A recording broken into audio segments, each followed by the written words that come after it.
तो हमने इस कहानी की आखिरी एपिसोड के एंड में देखा कि लैंग एक इल्यूजन में फंस जाती है, लेकिन घोस्ट पेंटिंग सही वक्त पर आकर लैंग को बचा लेती है और साथ ही लैंग को उस इल्यूजन के अंदर एक खतरनाक घोस्ट स्पिरिट दिखती है। अब आगे कहानी की शुरुआत में हम देखते हैं लैंग, ईव और लिनफेन को, जहाँ पर लिनफेन कहता है हमारे यहाँ पर ज़्यादा देर रुकना खतरनाक हो सकता है, इसीलिए हमें जाना चाहिए। इसके बाद यहीं पे सीन शिफ्ट होकर अगला सीन शुरू होता है हे सिटी के नॉर्थ साइड पर मौजूद थर्ड डिफेंस लाइन, जहाँ पर हम देख पाते हैं लिनफेन, लैंग और यू को, जो कि उस जगह पे पहुंच चुके थे। इसके साथ ही लिनफेन देखता है सामने कुछ घोस्ट स्पिरिट के साथ कुछ घोस्ट मास्टर लड़ रहे हैं। वहीं पर हम उस जगह का सीन देखते हैं जहां पर घोस्ट मास्टर्स उन घोस्ट स्पिरिट के साथ फाइट कर रहे थे। एक घोस्ट मास्टर अपनी कम्युनिकेशन डिवाइस पर कहता है जल्दी से फोर्थ साइड पर जाओ, वहां पर खतरा है। ये सुनते ही दो घोस्ट मास्टर एक बाइक के साथ वहां से निकल पड़ता है, लेकिन तभी पहला वाला घोस्ट मास्टर कहता है रुको, जाने की लगता है कोई ज़रूरत नहीं है। धीरे धीरे घोस्ट स्पिरिट गायब हो रहे हैं। इसी के साथ हम देख पाते हैं डिफेंस लाइन के बॉर्डर एरिया का सीन, जहां से सामने की ओर लोग देखते हैं तो वहां पर एक जोरदार धमाका होता है। वहीं पर हम देख पाते हैं लैंग और यू की डैड को और साथ ही एक घोस्ट मास्टर को, जो कि अपने दूरबीन के साथ सामने की ओर देखता है और कहता है लगता है कि घोस्ट स्पिरिट वापस जा रहे हैं। ये सुनकर लैंग और यू की डैड कहता है लेकिन ऐसा क्यों हो रहा है? सवाल सुनकर वो बंदा जब थोड़ा ध्यान से देखता है तो सामने धमाके के बीच में से लिनफेन अपने घोस्ट स्पिरिट के साथ निकल आता है। ये देखते ही वो बंदा कहता है घोस्ट हॉर्स, साथ ही लिनफेन भी है। ये तो लिनफेन है जो 1 साल पहले गायब हो चुका था। ये सुनकर लैंग की डैड हैरान हो जाता है और कहता है क्या तुमने क्या कहा लिनफेन? वहीं पर दूसरी तरफ कुछ घायल घोस्ट मास्टर को हम देख पाते हैं, जो कि लिनफेन को देखकर खुश हो जाता है। लेकिन वहीं पर हम देख पाते हैं लिनफेन को, जो इस बात से बहुत ज़्यादा परेशान थे कि यहाँ पर आसपास कुछ ज़्यादा घोस्ट स्पिरिट नहीं थे और जो भी थे वो ताकतवर भी नहीं थे। इसकी वजह से मुझे ज़्यादा एक्सपीरियंस पॉइंट भी नहीं मिले। वहीं पर हम देख पाते हैं प्रेसिडेंट जुहाव को, जिसके पास प्रेसिडेंट यान आती है और कहती है प्रेसिडेंट जुहाव, आपको वहां पर मदद करने के लिए जाना चाहिए। ये सुनकर प्रेसिडेंट जुहाव कहता है नहीं, लगता है कि उसकी कोई ज़रूरत नहीं, सारे के सारे घोस्ट स्पिरिट वापस जा रहे हैं। जिहाव की बात सुनकर जब चेयरमैन यान दूरबीन से सामने की ओर देखती है तो तुरंत ही चेयरमैन यान के चेहरे पर मुस्कुराहट आ जाती है। इसके बाद हम देख पाते हैं लिनफेन को, जो कि लैंग और यू के साथ उन दोनों के पास पहुंच जाता है। लैंग और यू घोड़े से नीचे उतरते ही अपने डैड की ओर भागती है। वहीं पर प्रेसिडेंट जिहाव अपनी बेटियों को 1 साल बाद देखकर बहुत ज़्यादा इमोशनल हो जाता है और अपनी बेटियों को गले लगाकर रोने लग जाता है। वहीं पर लिनफेन चेयरमैन यान की ओर देखकर कहता है चेयरमैन यान, आपको देखे हुए बहुत समय हो चुके। वहीं पर चेयरमैन यान कहती है हाँ, तुम्हें भी देखे हुए। साथ ही चेयरमैन यान आगे कहती है वैसे पिंक सिटी से यहाँ पर वापस क्यों आना हुआ? क्या कुछ हुआ है? ये सुनकर लिनफेन कहता है आप ऐसा क्यों पूछ रहे हैं? क्या आप मुझे देखना नहीं चाहते और आप ये नहीं पूछेंगे कि मैं 1 साल से गायब क्यों था? लिनफेन की सवाल सुनकर प्रेसिडेंट यान शर्माते हुए कहती है लिनफेन, मुझे इस बात से कोई फर्क नहीं पड़ता कि तुम 1 साल से कहाँ थे और क्या कर रहे थे। मैं इस बात से ही खुश हूँ कि तुम वापस आ चुके हो। लेकिन वहीं पर प्रेसिडेंट जुआव का रिएक्शन कुछ अलग ही था। वो लिनफेन के ऊपर चिल्लाते हुए कहता है लिनफेन, तुम्हारी हिम्मत कैसे हुई मेरे सामने आने की? लेकिन तभी लैंग और यू लिनफेन के सामने आ जाती है और कहती है डैड, आप ऐसे लिनफेन के ऊपर चिल्ला नहीं सकते। साथ ही यू भी कहती है हाँ डैड, आप ऐसे कैसे बोल सकते हैं?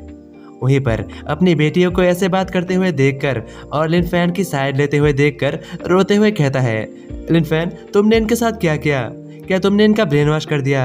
वहीं पर लिनफेन चेयरमैन जुहाव से माफ़ी मांगते हुए कहता है चेयरमैन जुहाव, मैं आपसे माफ़ी मांगता हूँ।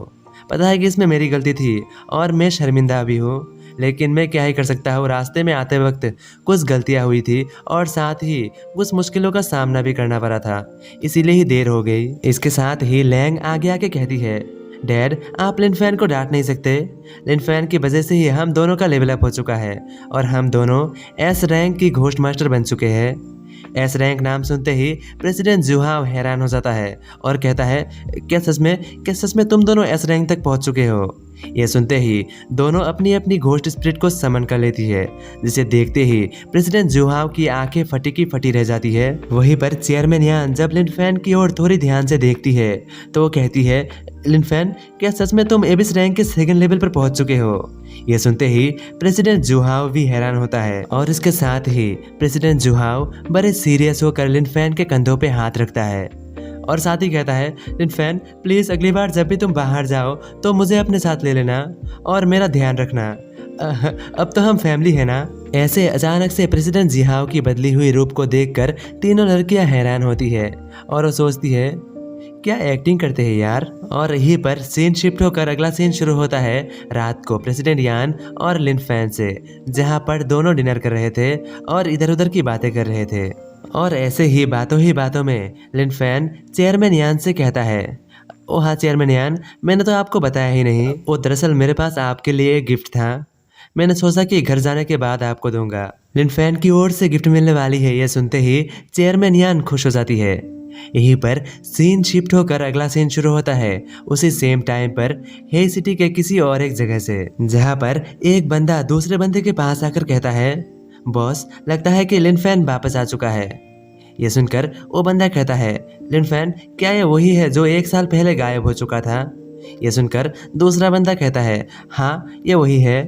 ये सुनते ही पहला वाला बंदा जो शायद से दूसरे बंदे की बॉस है, वो कहता है, अरे यार, लगता है कि किस्मत ही खराब है, ये लिन फैन इसी वक्त पर क्यों वापस आया? कुछ दिन पहले या फिर कुछ दिन बाद ही आ जाता। और हाँ, अगले महीने मेरे बेटे का शादी ली रुई से है और हम कोई भी रिस्क नहीं ले सकते। ये सुनकर वो बटलर कहता है, लेकिन बॉस, 1 साल पहले ही लिन फैन बहुत ताकतवर था, क्या हम उसे मार पाएंगे? पिछली बार अंकल ली उसे मारने के लिए गए थे, लेकिन वो खुद ही मर गए। और आप सोचिए, 1 साल बीत चुका है, अब तो लिन फैन एबिस रैंक पर पहुंच चुका रहेगा। ये सुनकर पहले वाला बंदा कहता है, हाँ शायद से पहुंच चुका रहेगा, लेकिन इसके बाद भी हम उसे मार सकते हैं। इसके बाद हम वापस से देख पाते हैं लिन फैन और चेयरमैन यान को। चेयरमैन यान लिन फैन की गिफ्ट को देखकर कहती है, ये सुनकर लिन फैन कहता है, हाँ ये फीमेल शूरा है। लिन फैन के मुंह से फीमेल शूरा का नाम सुनते ही चेयरमैन यान हैरान होती है और कहती है, लेकिन कैसे? ये सुनकर लिन फैन कहता है, आपको याद ही होगा, मैं पिंक सिटी पर मौजूद घोस्ट मास्टर अलायंस के हेडक्वार्टर में गया था और मैं सोचा कि आपके लिए ये लेके ही आओ। वहीं पर यह सुनकर चेयरमैन यान मन ही मन सोचती है, मैंने बस लिन फैन से इसके बारे में बस मजाक में एक बार कहा था, लेकिन लिन फैन ने तो ये मेरे लिए सच में लेके आ गया। साथ ही ये घोस्ट स्पिरिट एबिस रैंक के पहले स्तर का है, शायद से ये बहुत ज़्यादा एक्सपेंसिव होगा। ये सोचने के बाद चेयरमैन यान तुरंत ही आगे बढ़ के लिन फैन के गाल पे किस कर लेती है और इसके तुरंत बाद ही चेयरमैन यान वहां से जाने के लिए तैयार थी, लेकिन लिन फैन तुरंत ही चेयरमैन यान की हाथ पकड़ लेता है और कहता है, कुछ देर रुक जाइए। तो इसी के साथ हमारी आज की ये एपिसोड यहीं पे समाप्त होती है। तो अब कहानी में आगे क्या होगा, क्या लिन फैन और चेयरमैन यान के बीच में कुछ होगा या नहीं, जानने के लिए देखते रहिए आगे आने वाले एपिसोड्स। और मैं मिलता हूँ अगले किसी वीडियो के साथ।